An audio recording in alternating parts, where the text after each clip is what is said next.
Roger Scruton said, "Conservatism, for me, is the philosophy and the politics of attachment," meaning conservatism actually has a lot to do with personal feelings, individual emotions, and buried desires, wants, cravings. And conservatism may actually also be related to and connected with one's own unresolved traumas, repressed desires, unhealed sorrows, sadness, suffering, and also undealt and unaddressed internal mental and psychological conflicts, turmoils, etc. Who knows? But conservatism on a political level seems some kind of personal philosophy and individual politics that some people in the society believe in.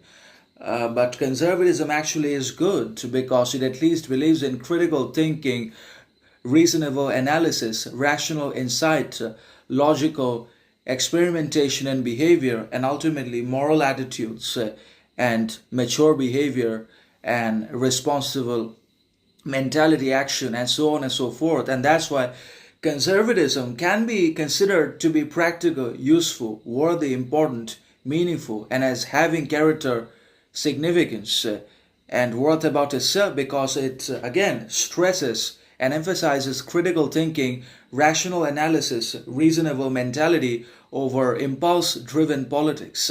So, what we now have in this country and in many other countries is impulse driven politics, nationalism, and led by populism, religious beliefs, and sentimental ideas and sensitive concepts that basically trigger deep emotions in the people and obviously unfurl other traumas in their psychology that they basically have no other choice or option but to be in agreement and absolute support of that politics and those politicians, even if it's bad, unacceptable, unjust, unfair, etc. But still, this conservatism can be considered to be useful, bad, good, or harmful at the same time because it involves its own dangers, difficulties, and complexities also. Because if all become conservative, then there will be no scope left for liberalism,